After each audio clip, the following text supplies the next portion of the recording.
സംഫാലിലെ ക്ഷേത്രവും ഷാഹി ജുമാ മസ്ജിദുമായുള്ള തർക്കത്തിൽ പുതിയ വഴിത്തിരിവ്.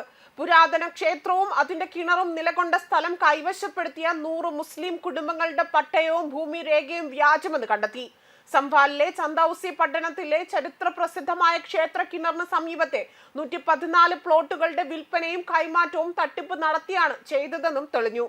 വ്യാജ വിൽപത്രം ഉപയോഗിച്ച് രജിസ്റ്റർ ചെയ്യുകയും പ്രാഥമികമായി ന്യൂനപക്ഷ സമുദായത്തിലെ അംഗങ്ങൾക്ക് വിറ്റ പ്ലോട്ടുകളുടെ രേഖകളാണിപ്പോൾ വ്യാജമെന്ന് കണ്ടെത്തിയതായി മുതിർന്ന ജില്ലാ ഉദ്യോഗസ്ഥർ പറഞ്ഞു. ഇപ്പോൾ പോലീസും രഹസ്യാന്വേഷണ ഏജൻസികളും അന്വേഷിച്ചു വരികയാണിത്. ഈ പ്രദേശം യഥാർത്ഥത്തിൽ ലക്ഷംഗഞ്ച് പ്രദേശത്തിന്റെ ഭാഗമായിരുന്നു. എന്നാൽ നഗരം വികസിക്കുമ്പോൾ മുഗൾപുര എന്ന പേരിൽ ഒരു പുതിയ കോളനി ഉയർന്നു വന്നു. ലക്ഷംഗഞ്ച് പ്രദേശത്തിന്റെ ഭാഗമായ ക്ഷേത്രഭൂമി പിന്നീട് മുഗൾപുര എന്ന പേരിൽ ഒരു പുതിയ കോളനി ആവുകയായിരുന്നു. ആർക്കിയോളജിക്കൽ സർവേ ഓഫ് ഇന്ത്യ ഖനനത്തിനിടെ ക്ഷേത്രത്തിന്റെ കിണർ എന്ന് കരുതപ്പെടുന്ന ഭാഗങ്ങൾ ഇവിടെ നിന്നും കണ്ടെത്തി. സ്റ്റെപ്പ് കിണർ കുഴിച്ചെടുത്ത ഏകദേശം 3 ആഴ്ചയ്ക്ക് ശേഷം ഇവിടെ ഉണ്ടായിരുന്ന കുടുംബത്തെ ബുൾഡോസർ ഉപയോഗിച്ച് ബലമായി ഒഴിപ്പിക്കുകയായിരുന്നു.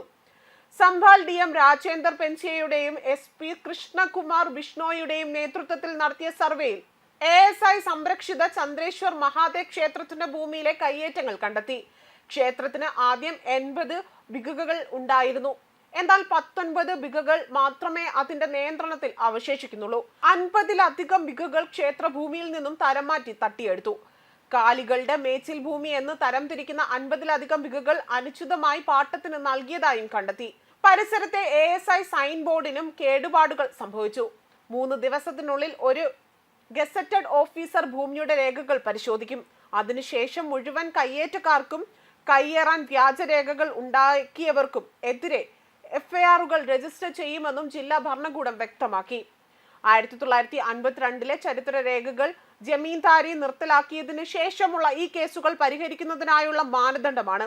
1952-ലെ ചരിത്ര രേഖകൾ ജമീന്ദാരി നിർത്തലാക്കിയതിനു ശേഷമുള്ള ഈ കേസുകൾ പരിഹരിക്കുന്നതിനുള്ള മാനദണ്ഡമാണ്. നടപടികൾ പുരോഗമിച്ചു വരികയാണ്. ന്യായമായ അന്വേഷണം ഉറപ്പാക്കാൻ ഭൂരേഖകൾ സുരക്ഷിതമായി പരിശോധിച്ചു വരികയാണ് എന്നും ചന്ദൌസി ADM നിതിൻ പട്ടേൽ പറഞ്ഞു. റവന്യൂ ഉദ്യോഗസ്ഥർ സ്റ്റെപ്പ് കിണറും ചുറ്റുപാടുമായി ബന്ധപ്പെട്ട രേഖകളും പരിശോധിക്കുന്നുവെന്നും അതിൽ 28 ബിഗാസ് ഭൂമി ഉൾപ്പെടുന്നു. അഴിമതിയിൽ ഒരു പ്രമുഖ ബിൽഡറുടെ പങ്കും അന്വേഷിക്കുന്നുണ്ട് എന്നും മറ്റൊരു ഉദ്യോഗസ്ഥൻ വ്യക്തമാക്കി.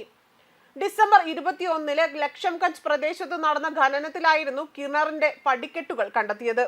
ഇത് അതിപുരാതനമായ ക്ഷേത്രത്തിലേക്കായിരുന്നുവെന്നും ഏകദേശം 400 ചതുരശ്ര മീറ്റർ വിസ്തൃതിയുള്ള ഈ ഘടനയിൽ 3 ലെവലുകൾ ഉണ്ട്. 2 മാർബിളും 1 ഇഷ്ടികയും 4 അറകളും ഒരു കിണറും കണ്ടെത്തിയിട്ടുണ്ട്. 1857-ലെ ബ്രിട്ടീഷ് രാജിനെതിരായ കലാപത്തിൽ പടിക്കിണറിനുള്ളിൽ കണ്ടെത്തിയ ഒരു തുരങ്കം രക്ഷപ്പെടാനുള്ള മാർഗമായി ഉപയോഗിച്ചിരിക്കുന്നു എന്നും ASI വിശ്വസിക്കുന്നു. സ്റ്റെപ്പ് വെല്ലിന്റെ കണ്ടെത്തൽ പ്രദേശത്തിന്റെ ചരിത്രപരമായ പ്രാധാന്യത്തിലേക്ക് കാര്യമായ ശ്രദ്ധ ആകർഷിക്കുന്നുണ്ട്. സംഫാൽ ഭരണകൂടത്തിന്റെയും ASIയുടെയും മേൽനോട്ടത്തിൽ ഖനനം പുരോഗമിക്കുകയാണ്. അവിടെ സൈറ്റിന്റെ ശേഷിക്കുന്ന സ്ഥലത്തെ കയ്യേറ്റങ്ങൾ നീക്കം ചെയ്യാനുള്ള ശ്രമങ്ങൾ നടന്നു വരികയാണ്. മുഗൾ കാലഘട്ടത്തിൽ തകർത്തതായി പറയപ്പെടുന്ന ഒരു ഹിന്ദു ക്ഷേത്രത്തിന്റെ അവശിഷ്ടങ്ങൾക്ക് മുകളിലാണ് മസ്ജിദ് നിർമ്മിച്ചതെന്ന അവകാശവാദത്തെ തുടർന്നാണ് സർവേ ആരംഭിച്ചത്.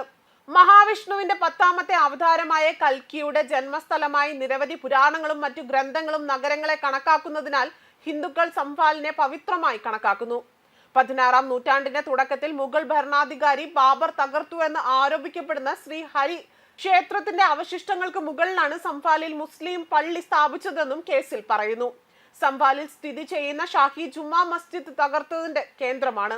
16-ാം നൂറ്റാണ്ടിന്റെ തുടക്കത്തിൽ മുഗൾ ഭരണാധികാരി ബാബർ തകർത്തുവെന്ന് ആരോപിക്കപ്പെടുന്ന ശ്രീ ഹരി ക്ഷേത്രത്തിന്റെ അവശിഷ്ടങ്ങൾക്ക് മുകളിലാണ് സംഫാലിൽ മുസ്ലിം മോസ്ക് സ്ഥാപിച്ചതെന്നും കേസിൽ പറയുന്നു. സംഫാലിൽ സ്ഥിതി ചെയ്യുന്ന ഷാഹി ജുമാ മസ്ജിദ് തർക്കത്തിന്റെ കേന്ദ്രമാണ്. ന്യൂസ് ഡെസ്ക് കർമ്മ ന്യൂസ്.